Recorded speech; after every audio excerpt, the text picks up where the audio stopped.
व्यापारी और कई गुना ज्यादा उसका दाम वसूलने का काम करते हैं।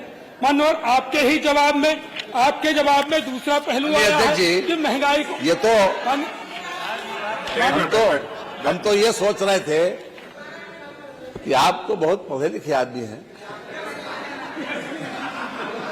और ये बहना की बात कहां से ले आए। और हम तो पुरुष मानते हैं आपको। ये माननीय अध्यक्ष जी,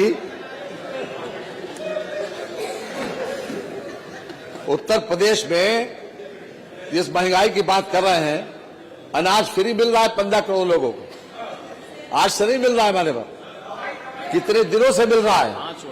और साथ ही साथ जो बैट जो डीजल पर, खास तौर से डीजल, वो सबसे कम है उत्तर प्रदेश में। ये बात जानकारी होना चाहिए। और वो सरकार दूसरे प्रांतों ने पैसे बढ़ाए माने पर, हमारे प्रांत ने बढ़ाए भी नहीं और आवश्यकता पड़ने पर कम भी किए माने। आज आप देख ले और ये पता नहीं कहां से आंकड़ा ले आए माने पर। दूसरी बात ये है माने पर, डायन से लाए हैं।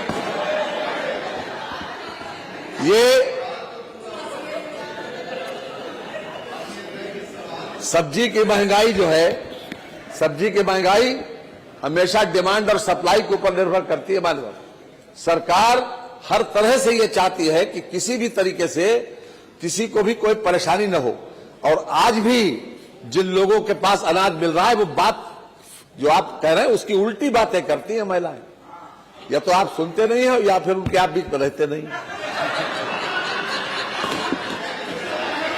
डॉक्टर वर्मा, आपके पास समय, अनुपूरक पढ़ा रहा हूं, आपके पास समय, अनुपूरक पढ़ा रहा हूं। माननीय मंत्री जी, उन बहनों की वजह से बहुत सारे लोगों का परिवार आगे नहीं बढ़ पाया। उन बहनों की वजह से जिनकी आप बात कर रहे हैं। अरे वो नहीं, क्या चाहते हो? क्या नहीं अनाज चाहते हो? अनाज चाहते हो फ्री वाला बंद कर जाए? क्या चाहते हो? अनाज आपको अच्छा नहीं लग रहा? अनाज फ्री मिल रहा है, ये अच्छा नहीं लग रहा है? नहीं, मैं ये फ्री लोगों को अनाज मिल रहा है, ये अच्छा नहीं लग रहा? ये चाहते हो बंद हो जाए? मान्यवर, ये तो केवल समाचार पत्रों में और मीडिया पर केवल नाम छपवाना चाहते हैं। केवल इसी उद्देश्य से प्रेस किया गया। अभी 1.5 सेकंड। अब मान्यवर आगे आप देखिए, 12 बजने में 10 मिनट रह गए, प्रेस कहे हुए। कोई प्रश्न नहीं है मान्यवर। मैं अनुपूरक पर आता हूँ। भारत सरकार के आवश्यक वस्तु अधिनियम में 48 ऐसी वस्तुएं हैं जिनकी समीक्षा उत्तर प्रदेश सरकार को करनी चाहिए, हर एक प्रदेश सरकार को करनी चाहिए, जिसमें मैंने उल्लेख किया उसी पर मैं आ रहा है। आपने उस पर पेट्रोल और प्रश्न पूछ लीजिए, मैं आपको पेट्रोल और डीजल के जीएसटी की बात करी। मैं अवगत कराना चाहता हूं, सोना और चांदी, हीरा पर 3% जीएसटी है, जीवन रक्षक दवाइयों पर 18% जीएसटी है, और जो बच्चों के पढ़ने लिखने के लिए जो पाठ्य पुस्तकें हैं और कलम है, उस पर 18% से लेकर के 28% तक जीएसटी है। एक मेटल का पेन खरीदिए, 28% जीएसटी है। मान्यवर, महंगाई कम करने की बात करते हैं, गरीब के बच्चे कैसे पढ़ेंगे? किताब कापियों की इतनी कीमतें बढ़ती जा रही है। मेरा अनुपूरक प्रश्न है,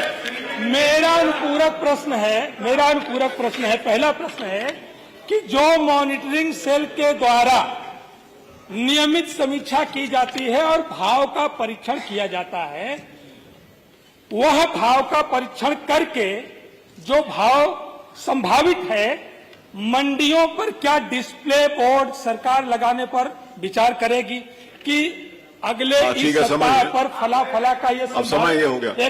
चूंकि एक कृत्रिम महंगाई है, स्वाभाविक महंगाई की बात नहीं कर रहा हूँ, ये कृत्रिम महंगाई की बात कर रहा हूँ जो जमाखोरों और अरे विषय आ गया, भाषण नहीं, अब आपका समय समाप्त हो गया।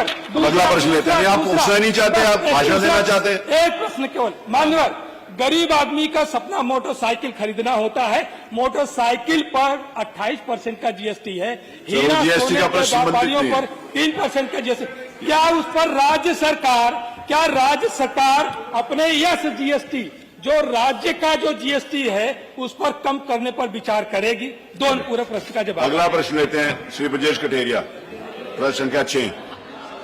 प्रश्न संख्या 6 श्री ब्रजेश कटेरिया हैं, पूछिए मंत्री जी। ये इसका जवाब मुझे देना था तो भाई 1 मिनट में केवल जवाब आप दीजिए मंत्री। इन्होंने अरे अनिल जी, हर मामले में कोई जरूरी थोड़ी है कि